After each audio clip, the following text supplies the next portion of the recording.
네, 여러분 안녕하십니까?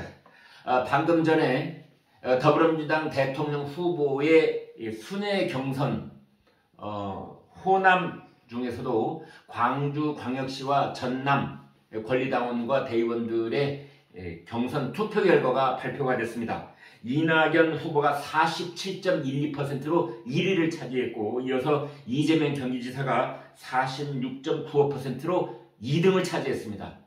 그렇지만 반올림을 하면은 이낙연 후보도 47%, 이재명 후보도 47%, 두 후보 모두 47%입니다. 실질적으로 표차는 한 100표 이 정도 격차밖에 나지 않습니다. 따라서 이낙연 후보가 내가 1등 했어요 라고 말하기에는 쑥스러운 그런 성적을 거뒀다, 이렇게 말씀드릴 수가 있겠습니다. 이낙연 후보는 여러분 잘 아시다시피 전라남도 영광 출신에다가 광주일고를 졸업했습니다. 그리고 전라남도에서 국회의원을 4번을 했습니다. 또 전라남도에서 도지사를 했습니다. 그리고 서울로 올라와서 국무총리를 하고 당 대표를 하고 서울 종로구 국회의원 5선 의원입니다. 이런 화려한 정치적 배경과 스펙을 가진 이제 그런 주인공이기 때문에 적어도 자신의 정치적인 텃밭이라고 하는 광주 전남 광주에 가서는 사뭇 상당한 격차로 이재명 후보를 따돌릴 수 있을 것으로 그렇게 이낙연 후보 캠프에서는 기대를 하고 있었던 것입니다. 더더군다나 여러분 기억하실지 모르겠는데 이낙연 후보가 전라남도에서 4번째 국회의원을 했을 때 득표율이 77.32%였습니다. 그리고 전라남도 도지사에 당선됐을 때의 득표율이 77.96%였습니다.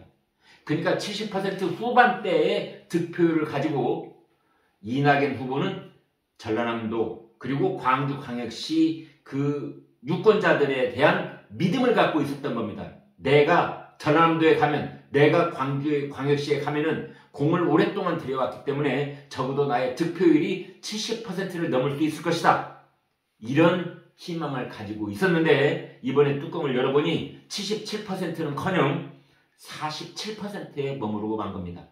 그러니까 조금 더 직접 노골적으로 말씀을 드려본다면 이낙연 후보가 가지고 있던 기대치보다 30%포인트나 못 미치는 그런 성적을 거둔 무늬만 1등인 그런 성적을 거두었다, 이렇게 말씀드릴 수가 있겠습니다. 그래서 누적 투표율을 보면은 이재명 후보는 52.9%, 이낙연 후보는 34.2%입니다. 따라서 그동안 열흘 넘게 전국을 들썩이게 했던 이른바 경기도 성남시 분당구 대장지구 개발 특혜 의혹, 이 대장동 스캔들이 전라남도 유권자, 특히 전라남도에 있는 민주당 유권자들의 표심을 크게 흔들어 놓지는 못했다, 이렇게 말씀드릴 수가 있겠습니다. 전라남도에 있는 민주당 당원들은 매우 전략적인 선택을 했다, 이렇게 보여지는 측면이 있는데요. 자칫하다가는 이낙연 후보는커녕 이재명 후보마저도 잘못하면은 중도 탈락할 가능성이 있다, 이런 걱정을 하게 되는 것이지요. 따라서 정권 연장을 하는 데 있어서 내가 어떤 사람을 후보로 선택해야만 당선 가능성이 높아질 수 있겠는가, 이러한 고민을 대장동 스캔들이 진행되는 내내 전라남도 민주당원들은 했을 가능성이 높습니다. 더더군다나 국민의힘 야당과 전국적인 분위기가 대장동 스캔들에 불을 떼서 싸하게 분위기를 바꾸고 있는 마당에 이낙연 후보가 그것을 빌미 삼아서 이재명 후보를 집중 공격했기 때문에 이러다가는 이낙연 후보가 대장동을 자꾸만 키워가는 그 여파 때문에 민주당의 정권 연장의 가능성이 희박해지는 것이 아니냐, 이제 이런 걱정을 한 나머지 이재명 후보에게 주었던 그 표심을 그대로 유지했다, 이제 이렇게 분석이 되는 겁니다. 이낙연 후보는 경선 투표가 끝난 다음에 소감을 묻는 기자들에게 이렇게 답변을 했습니다. 희망의 불씨를 계속 지펴나가겠다. 이것도 저 김광일한테 분석을 해보라면요, 이렇게 말씀드릴 수가 있겠습니다. 전라남도와 광주가 전라남도가 자기의 본거지인 이낙연 후보는 이 시간쯤이면 9월 25일 토요일 저녁쯤이면 제가 피워왔던 희망의 불씨가 드디어 장작불이 되었습니다. 이렇게 말해야 옳습니다. 그런데 아직도 희망의 불씨입니다. 모닥불, 장작불이 되기는커녕 아직도 불쏘시개 수준에 머물러 있다는 것은 앞으로 내일에 있을 전라북도 민주당 당원들의 표심, 그리고 10월 초에 수도권, 경기도와 서울에 있어서의 그 표심 역시 큰 변화가 없는 것 아니냐. 이제 이러한 조심스러운 예측이 가능한 상황인 것입니다. 따라서 이낙연 후보가 희망의 불씨를 피우고 있다고 했는데요. 그것은 곧 판을 뒤집어서 이낙연 후보가 1등이 될 가능성은 거의 없다고 봤을 때 결국은 결선 투표를 노리는 겁니다.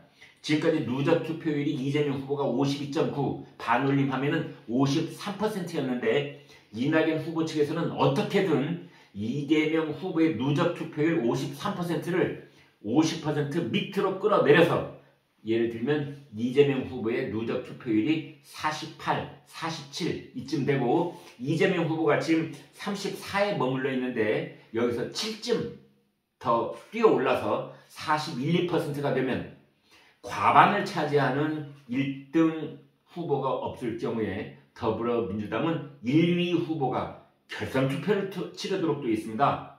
따라서 그 이재명 후보가 이제 마지막 그 불씨가 점점 사이어가고 있다 이렇게 볼 수가 있는데 다 꺼지진 않았습니다. 따라서 그 결선 투표의 희망의 불씨를 어떻게 키워갈지 지켜보면 되겠습니다.